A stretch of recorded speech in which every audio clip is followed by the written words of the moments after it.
Madre. Okay. So alam ko medyo familiar kasi itong na to since I-cover ko na to doon sa unang video ko, which is yung tinry ko na SJ cam before. Tapos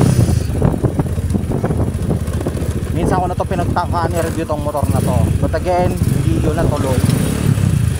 Bali ngayon ako test run tayo no aking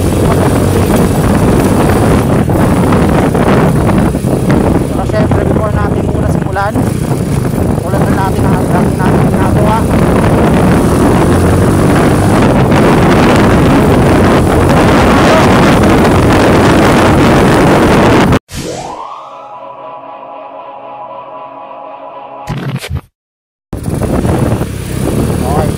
sorry, medyo na-enjoy natin yung pagka-drive na to since ngayon ko na lang ulit siya nakawakan simula nung year 2024. Halos isang taon ko siya di nagamit kasi bakit? Dumating yung RFI 175 ko and at the same time syempre kapag natin ng natin na lang kasi nga mas komportable siya doon. Siyempre hindi naman natin may iwasan na sundin kasi nga doon siya nagiging komportable. So ayun, balikan ko muna kayo. Meanwhile, okay, so ayun,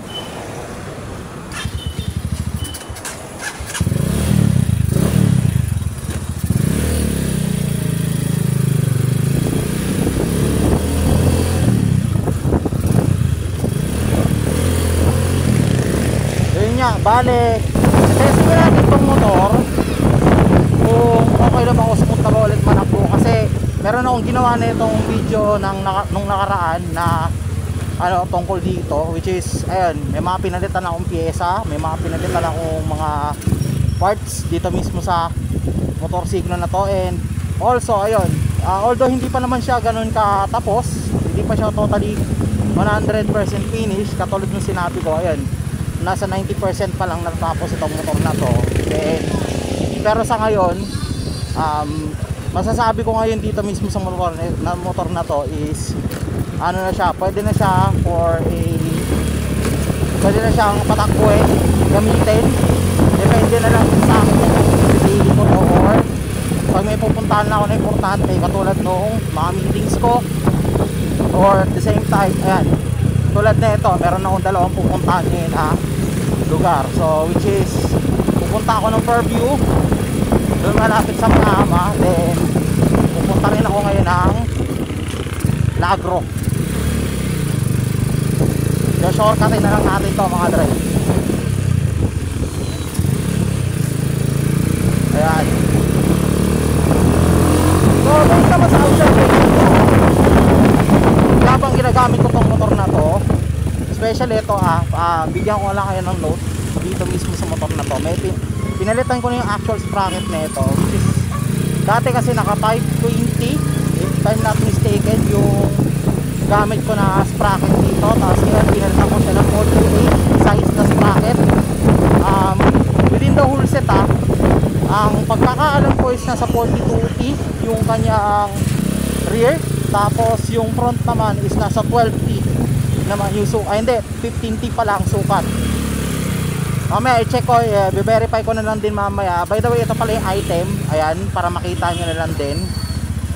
Nabili ko lang siya sa halagang kulang-kulang 1,000 pesos. I think nasa 985 pesos siya to be exact.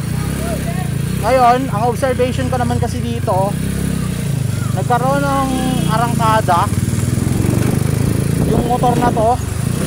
So umpisa, medyo hindi ko lang siya totally talaga mabirit kasi gawa nga ng medyo masikip, saka puro lubak yung daanan dito mismo sa Caloocan. So wala akong choice kundi mag-minor na lang muna talaga ng konti muna sa ngayon.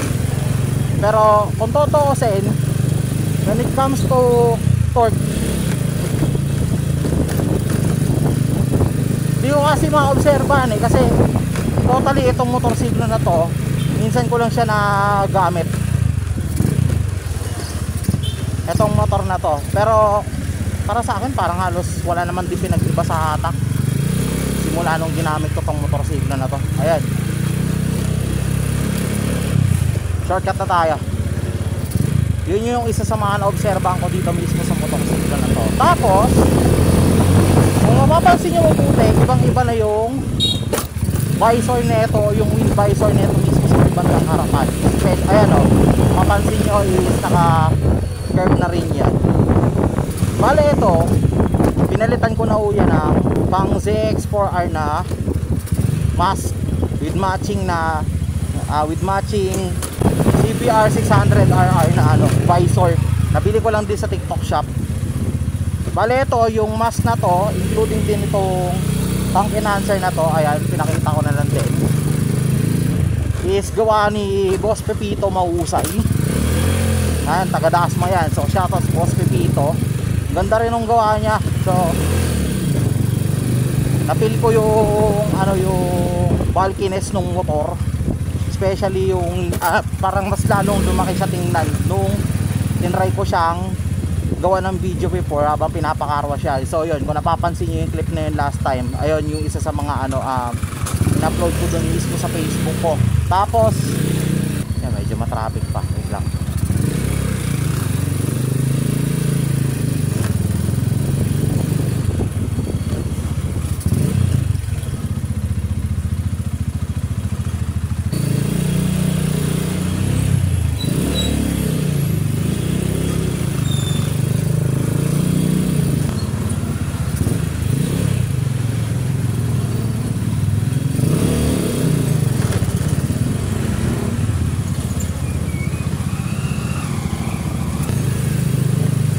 Medyo maluwag na mamaya, try natin.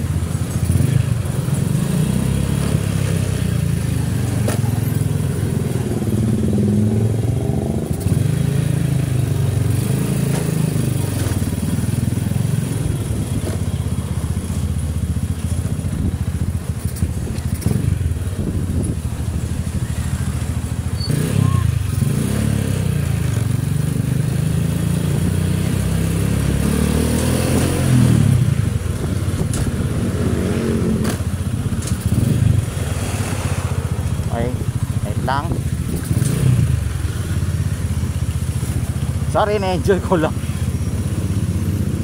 Okay, so yan, nandito na tayo. Testing natin ulit. Sige.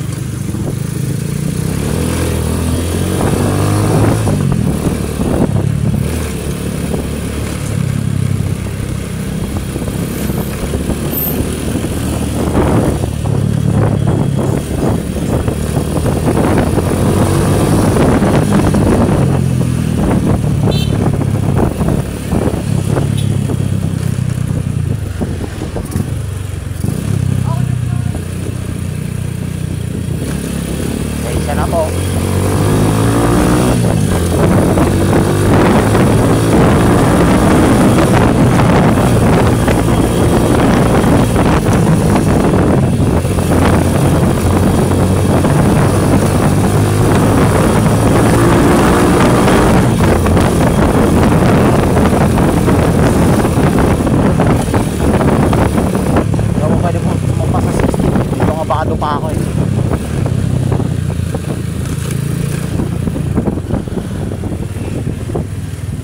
Pero grabe siya, ang lakas ng hatak na itong motor na to. Grabe. Hindi ko naman din alam kung naka-apekto din yung pinalit ko rito eh. Either may sprocket ba or yung carb. Kasi nagpalit din ako ng carb nito mga drink. Mga hindi mga nakakapagtanong, palit ako na ito 30mm carb. Yun yung PSR Evo. So open carb siya. Yun yung isa sa mga pinalit ko na PSR dito mismo sa motor na to. Kasi yung last time na bagong bili ko na carb na galing sa isang Tagier is damage na. Tapos may tagas na. So ang problema dito, humahagok yung mismong motor. Habang pinapatakbo ko, tinry ko kasi siya ilabas din sa natin, sa area namin. Then ayun, hindi na siya totally tumatakbo ng matino. Buong akala ko, naubusan siya ng gas ulit kasi kakapagas ko lang that time. Yung pala, hindi pala mapag makapag-circulate ng maayos dun sa carb yung mismong gasolina ng motorsiklo ko. Kaya nag-decide ako magpalit ng bago. Doon, ayun, nag-try na lang ako bumili na lang muna through Shopee. Then, ayun, totally na-secured ko naman. Na-make sure ko naman na original naman yung yung nabili ko na pyesa, since verified naman siya ng mekaniko. Complete set yun, may hose, may andun din mismo pinaka-carb. Namatayan pa ako. Meanwhile,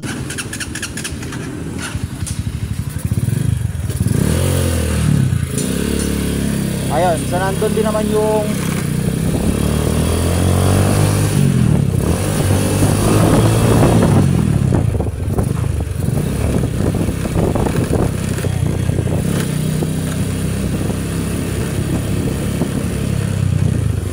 basta yun, kompleto rin lahat ng binili ko to.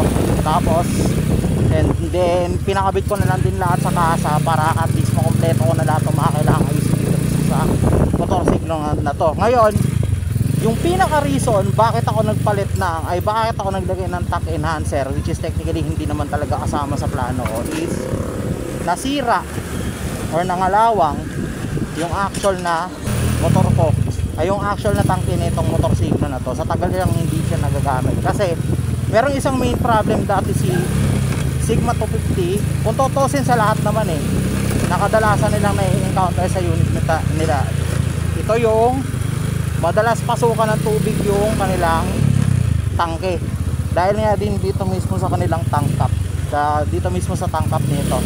Ngayon, as of the moment, syempre naghanap ako ng solution within the internet. Minapuklasan kasi ako sa Google ko pero yon, naka R3 yon.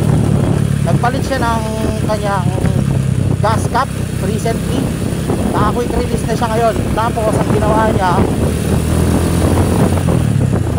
after niya magpalit, after nun, hindi na siya naka-encounter na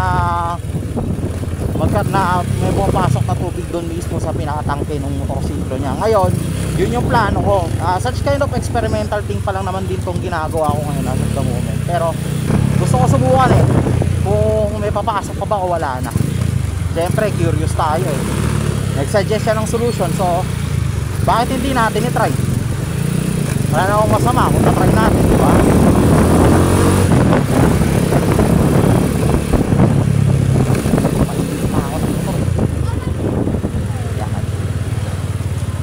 SM Fairview na tayo mga dre.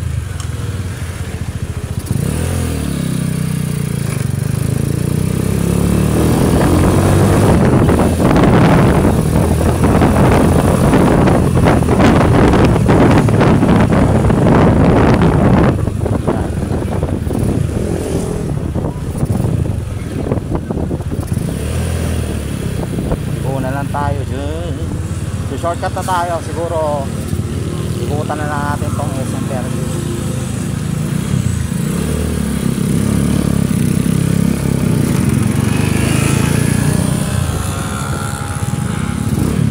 Bilis nung NMAX pare pa 175 naka-acrophobic si Kuya.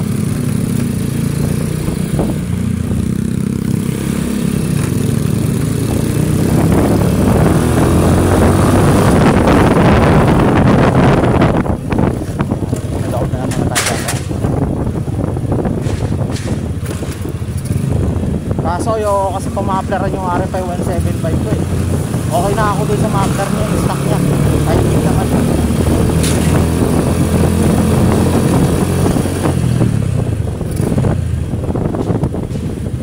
buo tayo dito.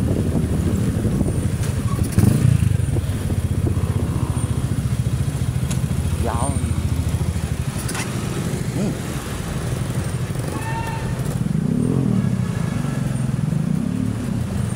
namatay ulit.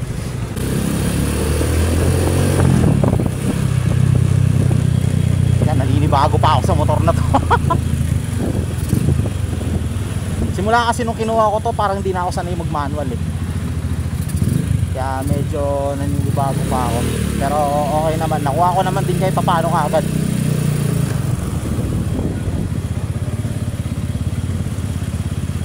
sa akin. Kaya ngayon parang di ako marunong mag manual, back to zero ako eh.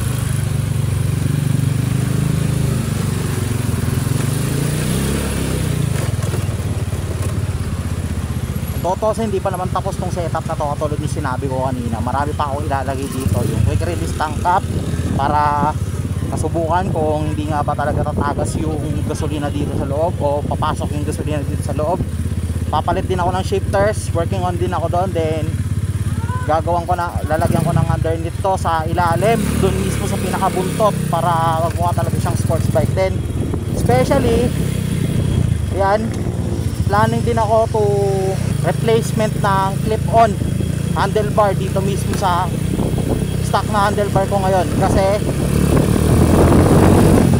pag tinignan ko kasi siya ng malayuan dito mismo sa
tayo, hindi tayo para makipagparera.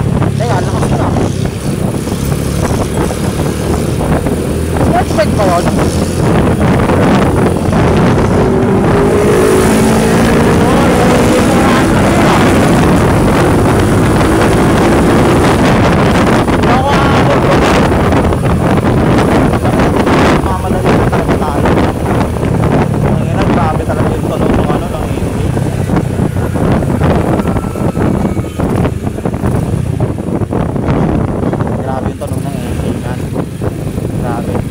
Grabe yung tunog ng NK direct. Ayun oh. Natatanaw ko pa siya sa malayo oh.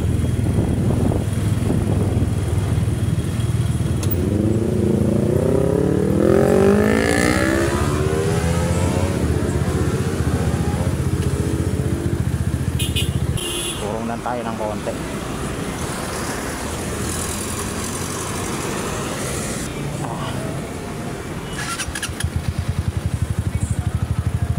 Nakakapanibago mag-manual, nasanay kasi ako sa automatic eh. Pero goods to. Magandang therapy to kung totosin, para masanay tayo sa iba't ibang transmission. Galing kasi ako ng semi-auto at the first place, then nag-manual ako, jump on to manual ako. Ito yung gamit ko nun, pero hindi pa ganito itsura niya. Then suddenly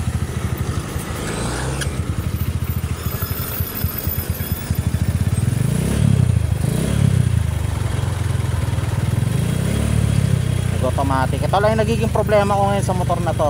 Namamatayan ako bigla pag nabibitin. Hindi, natural lang naman sa manual yun eh.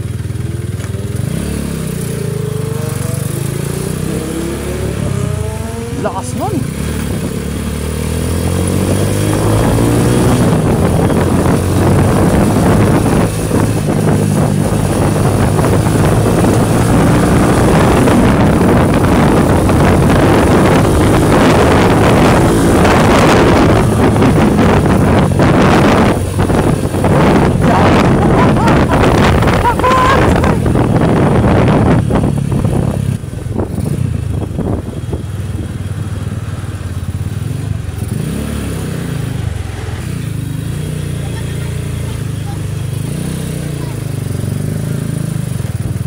Tayo, review na tayo.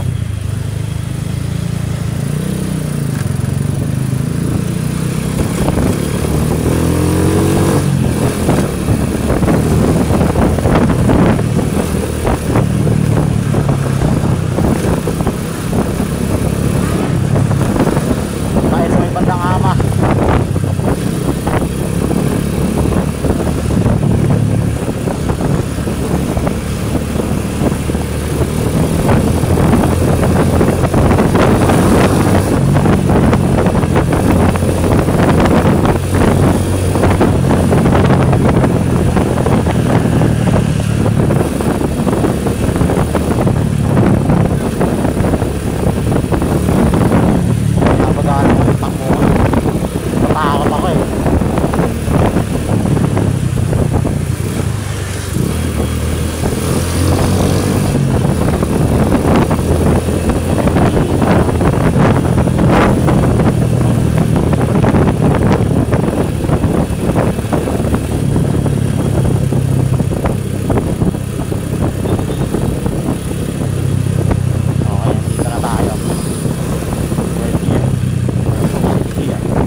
ano.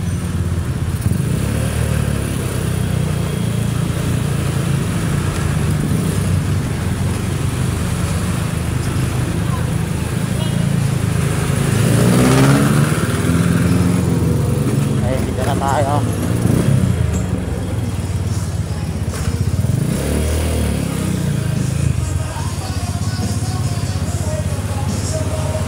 Ito na muna tong cam.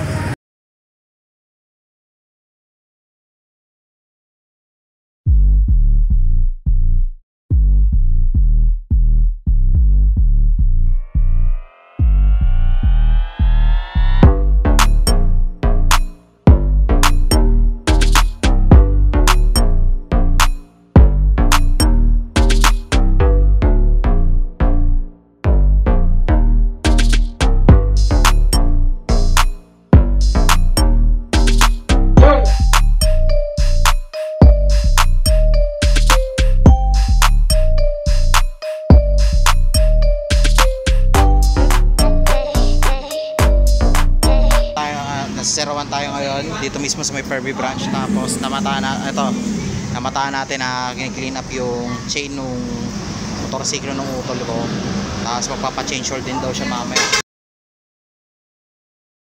Ang dami na dito, more on pang big bike talaga yung mga kinikater nila, although may mga pang scooter naman na available na mga parts. Hindi rin sila nawawalan dito ng mga tank bag. Tapos nandun sa loob yung helmets. May mga pyesa din sila dito, may mga shock 10, CVT sets, then ayun, yung CVT sets nila, tapos yung kanilang swing arm, tsaka yung mga ano nila, suspension, mga front suspension nila dito, mga front shock suspensions nila dito available. Then may mga visors din tsaka upuan. So ayun, ang trip dito, ito yung carbon series 370 nila. Kung tutusin, tagal ko nang gusto magkaroon nito, pero tinanong ko na yung presyo nito, mga nasa around 6.5 daw yung full system, kasi ipapagawa pa raw dito sa motorsiklo ko. So as of now, siguro pag-ipunan ko muna, kasi mukhang hindi ko rin pa muna kakayanin ngayon.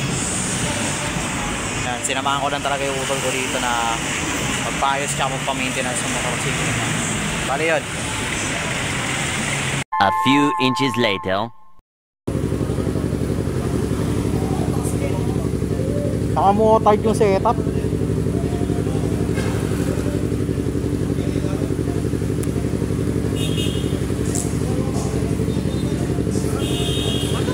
Tara.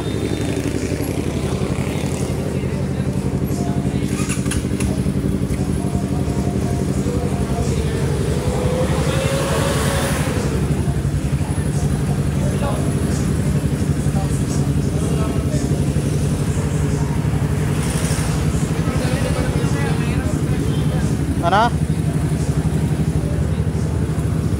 Wait lang.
Sabi niya bomba. Ha? Sabi niya bomba. Sabi niya ba? Oo.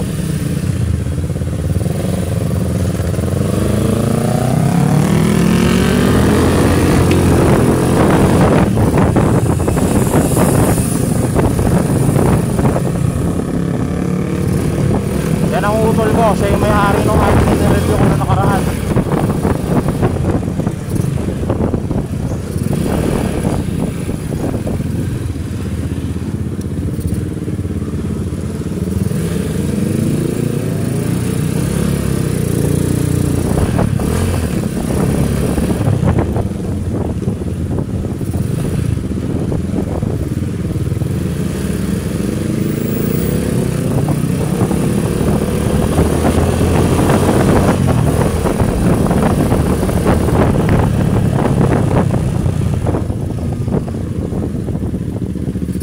Stop na tayo.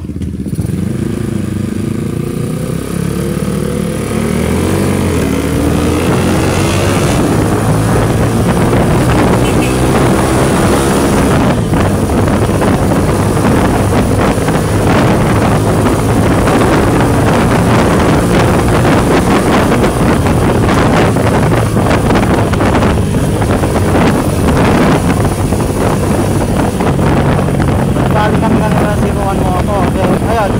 Nakita ko na naman yung prospect ko na exhaust, which is yung Carbon 370. Tagal ko na gusto bili nun, pero as of now I'm planning to buy yung full system. Pero sa ngayon wala pa tayong budget, kaya pag-ipunan ko muna. Dami pala, halos kumpleto pala sila lahat dun.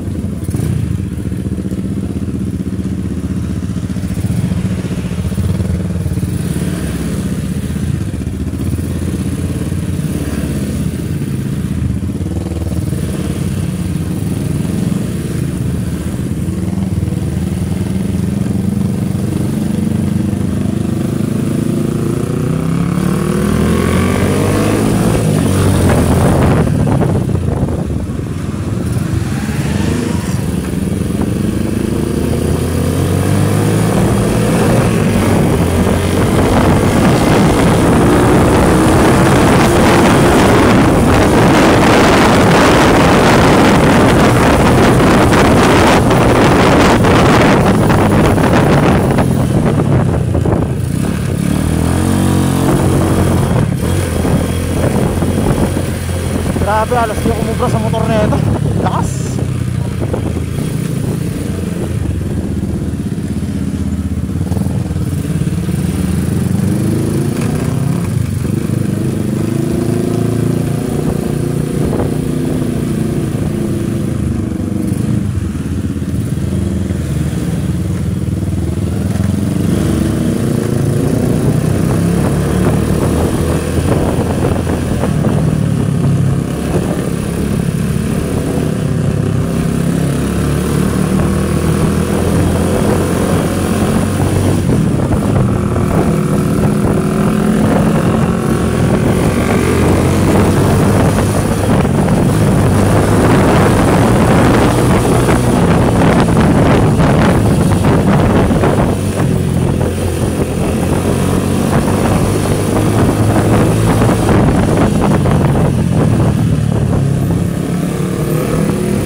Samit pa ako sa Lemon.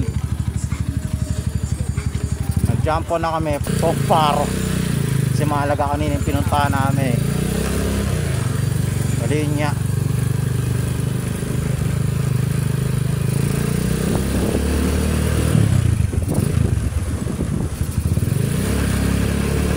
Balik na ako ng bahay ngayon.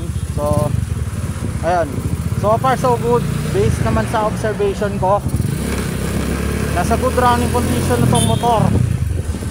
Totally nagagamit ko siya ng maayos, wala akong nagiging aberya. In fact, kahit pa paano, kahit medyo naiiwan tayo ng R3, nagagawa pa rin naman natin sabayan yun, yung motor ng utol ko. So ayun, ang destination natin kanina is 01 muna. Pupunta muna ako kanina 01 Moto.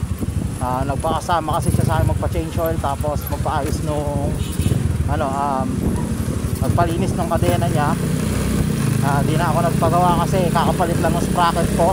Then ayun, dumiretso kami ng Lagro kanina for inquiry nung creation ng bank account, kasi yung utol ko na yun is magpapagawaan ay mag-open ng bank account for himself.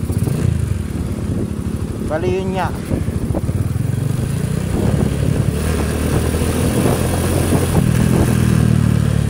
Based naman sa observation ko, sa pagkakapalit ng pyesa, wala namang tumatalong karena, wala namang humahabok na carburetor. Hindi katulad ng dati na mga encounter ko dito mismo sa motor na to. So as of the moment, goods naman to, patakbo ito. Kasi patuloy ko na to. Then ayun, satisfied ako in terms of performance. Medyo meron lang akong kailangan baguhin ng konti dito mismo sa mga ilang mga parts nito, especially yung kakabanggit ko lang kanina na throttle, yung quick release na tank cap, yung actual na ito mismong handlebar, yung stock niya papalitan ko ng grip on, tapos shifters, magpapalagay ako ng underneath dito mismo sa ilalim. Let me check muna sa ngayon kung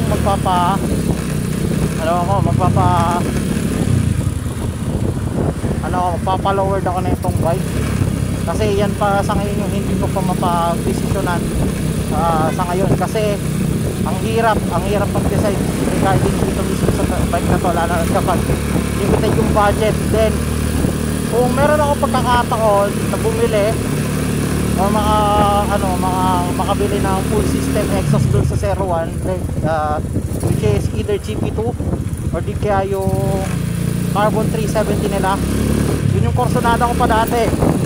Gusto ko nang bumili ng ganong klase ng ganong klase ng tawag nito, muffler before. Then gusto ko siyang i-add sa customization na meron dito mismo sa sa bike ko, kasi as of the moment parang medyo nabibigatan ako dito sa Acrobatic M1. Ayan, although tumahimik siya, medyo naging base lang yung tunog, pero parang medyo dumagdag lang siya sa bigat ng motorsiklo. Pero goods naman para sa akin yung sound ng mismo exhaust na dito, kasi before naka-SC Project kasi ako dito mga dre.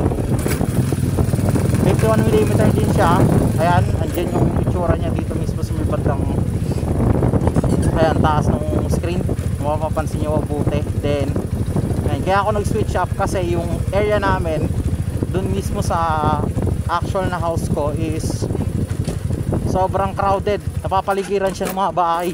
Mahirap mag-ingay doon, lalo na yung kapitbahay namin is matayan pa nga, may alagang baby. Ito muna tayo.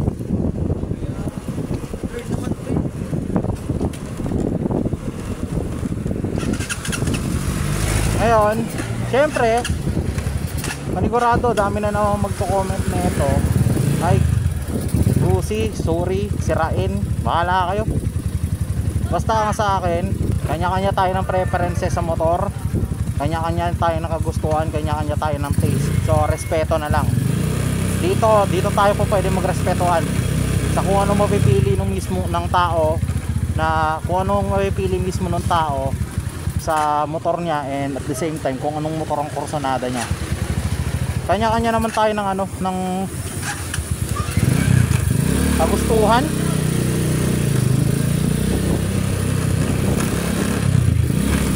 Wala naman po pwede pumigil sa atin, may free will nga tayo, yan ang binigay sa atin ng Panginoon. No hate no hate lang.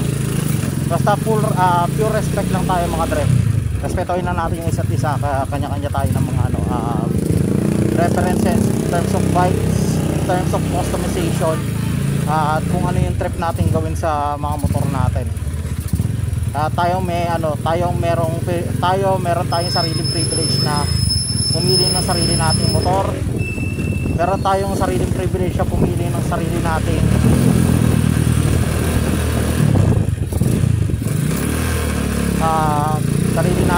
customization sa motor natin. Either way, lahat yun nire-respeto ko, and at the same time kahit na natin kung paano nyo tatanggawin. Pero kung kayo mismo magre-react kayo ng negative in terms of this, wala akong magagawa. Kayo yan eh. Hindi ko sasabihin ingit kayo, hindi ko sasabihin may galit kayo sa mundo kasi hindi na kayo umaangat. Well, ganoon talaga, depende naman yan eh. May mga tao kasi gano'n na hindi ko nakikita lang nila kayo paano umaangat yung tao, pinipilit na nila ibagsak. May mga ganong tao. Meron namang iba na somehow nagkikriticize dahil yung iba, madali mo naman malalaman sa comment kung nagkikriticize or hindi.